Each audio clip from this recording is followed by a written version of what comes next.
Chapter 5. Advice from a Caterpillar. The Caterpillar and Alice looked at each other for some time in silence. At last the Caterpillar took the hookah out of its mouth and addressed her in a languid, sleepy voice. "Who are you?" said the Caterpillar. This was not an encouraging opening for a conversation. Alice replied rather shyly, I hardly know, sir, just at present. At least, I know who I was when I got up this morning, but I think I must have been changed several times since then." "What do you mean by that?" said the Caterpillar sternly. "Explain yourself." "I can't explain myself, I'm afraid, sir," said Alice, "because I'm not myself, you see." "I don't see," said the Caterpillar.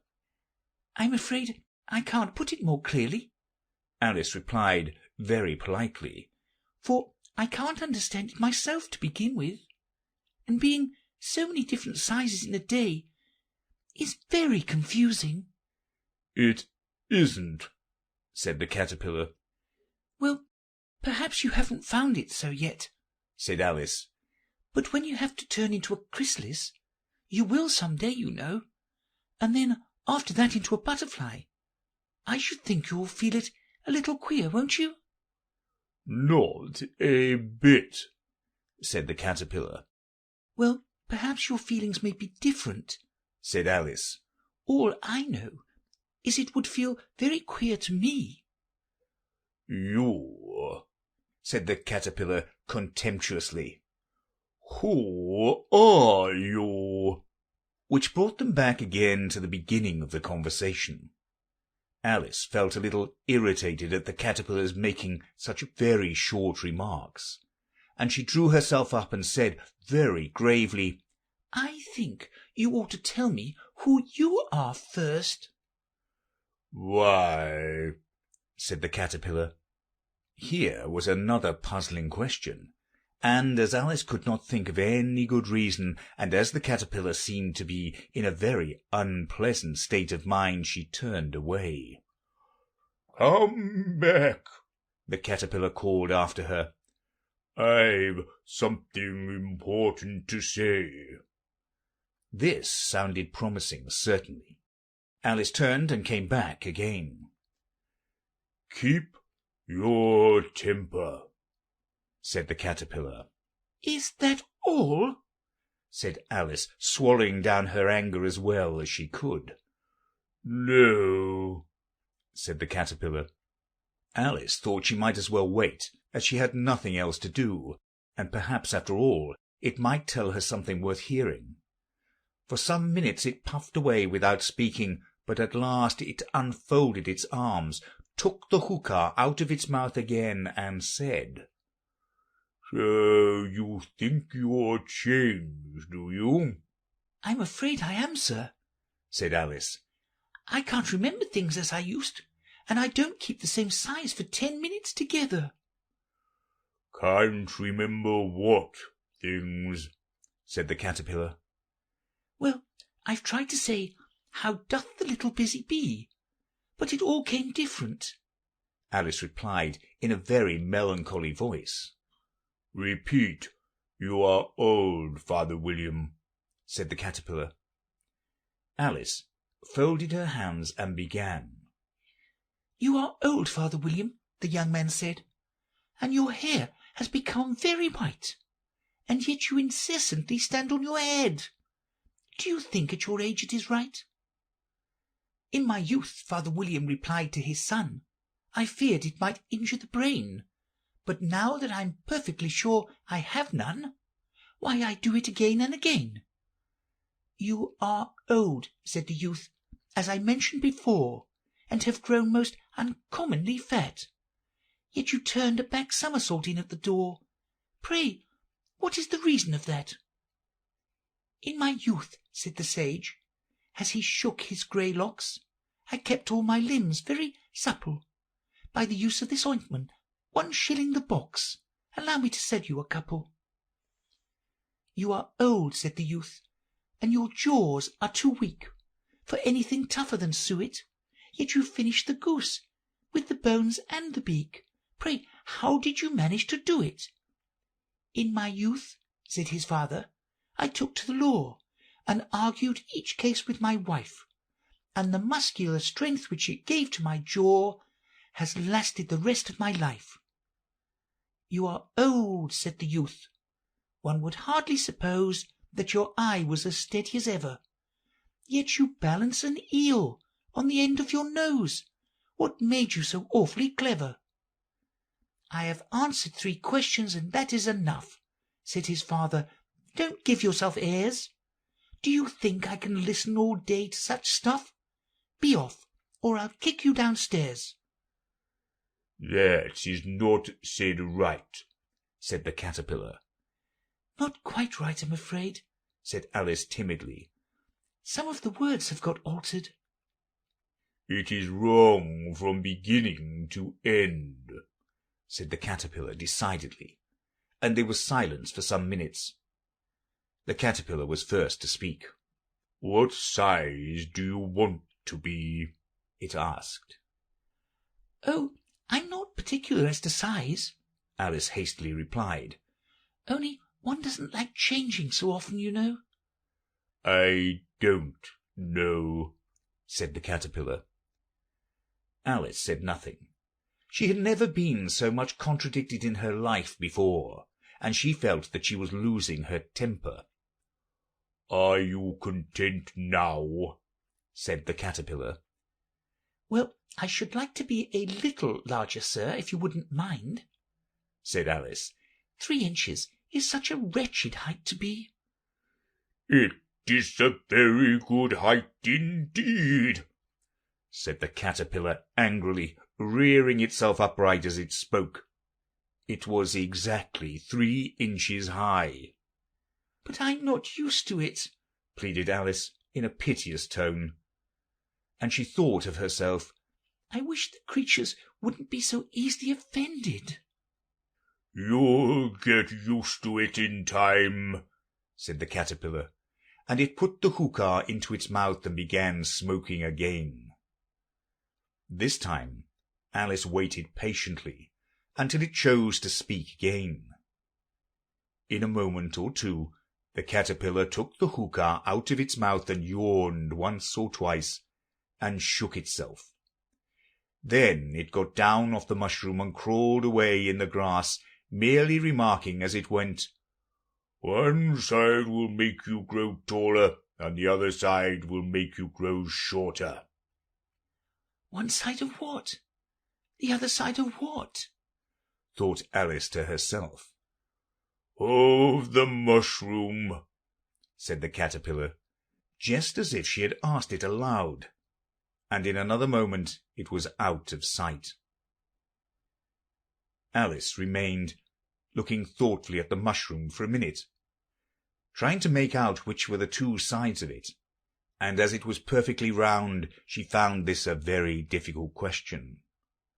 However, at last she stretched her arms round it as far as they would go, and broke off a bit of the edge with each hand. "And now, which is which?" she said to herself, and nibbled a little of the right-hand bit to try the effect. The next moment she felt a violent blow underneath her chin. It had struck her foot. She was a good deal frightened by this very sudden change, but she felt there was no time to be lost, as she was shrinking rapidly. So she set to work at once to eat some of the other bit. Her chin was pressed so closely against her foot that there was hardly room to open her mouth, but she did it at last, and managed to swallow a morsel of the left-hand bit. "Come, my head's free at last," said Alice in a tone of delight, which changed into alarm in another moment when she found that her shoulders were nowhere to be found. All she could see when she looked down was an immense length of neck, which seemed to rise like a stalk out of a sea of green leaves that lay far below her. "What can all that green stuff be?" said Alice. "And where have my shoulders got to? And oh, my poor hands! How is it I can't see you?" She was moving them about as she spoke, but no result seemed to follow except a little shaking among the distant green leaves. As there seemed to be no chance of getting her hands up to her head, she tried to get her head down to them, and was delighted to find that her neck would bend about easily in any direction, like a serpent. She had just succeeded in curving it down into a graceful zigzag, and was going to dive in among the leaves, which she found to be nothing but the tops of the trees under which she had been wandering, when a sharp hiss made her draw back in a hurry. A large pigeon had flown into her face, and was beating her violently with its wings. "Serpent!" screamed the pigeon. "I'm not a serpent," said Alice indignantly. "Let me alone." "Serpent, I say again," repeated the pigeon, but in a more subdued tone, and added with a kind of sob, "I've tried every way, and nothing seems to suit them." "I haven't the least idea what you're talking about," said Alice. "I've tried the roots of trees, and I've tried banks, and I've tried hedges," the pigeon went on, without attending to her. "but those serpents, there's no pleasing them." Alice was more and more puzzled, but she thought there was no use in saying anything more till the pigeon had finished. "As if it wasn't trouble enough hatching the eggs," said the pigeon. "But I must be on the lookout for serpents night and day. Why, I haven't had a wink of sleep these 3 weeks."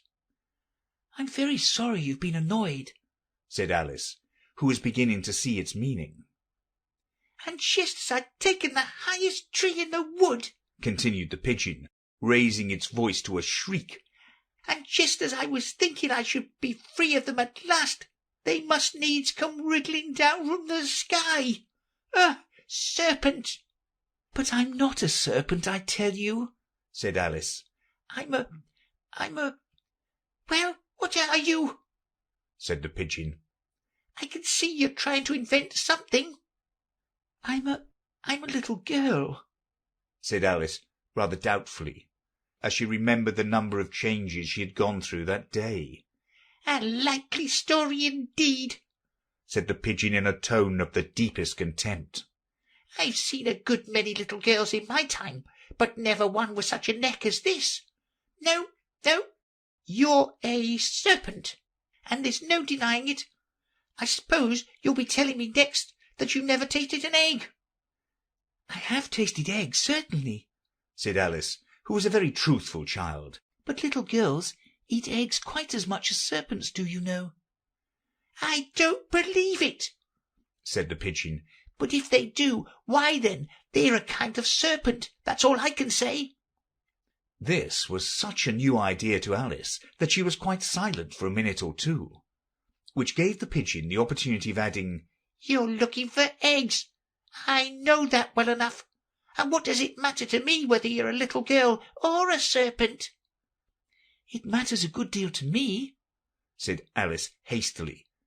"But I'm not looking for eggs, as it happens. And if I was, I wouldn't want yours. I don't like them raw." "Well, be off then," said the pigeon in a sulky tone, as it settled down again into its nest.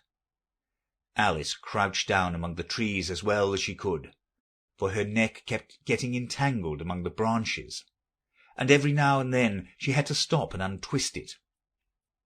After a while she remembered that she still held the pieces of mushroom in her hands, and she set to work very carefully, nibbling first at one and then at the other, and growing sometimes taller and sometimes shorter, until she had succeeded in bringing herself down to her usual height.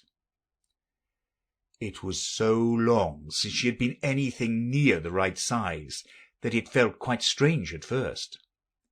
But she got used to it in a few minutes, and began talking to herself as usual. "Come, there's half my plan done now. How puzzling all these changes are! I'm never sure what I'm going to be from one minute to another. However, I've got back to my right size. The next thing is to get into that beautiful garden. How is that to be done, I wonder?" As she said this, she came suddenly upon an open place, with a little house in it about 4 feet high. "Whoever lives there," thought Alice, "it'll never do to come upon them this size. Why, I should frighten them out of their wits." So she began nibbling at the right-hand bit again, and did not venture to go near the house till she had brought herself down to 9 inches high.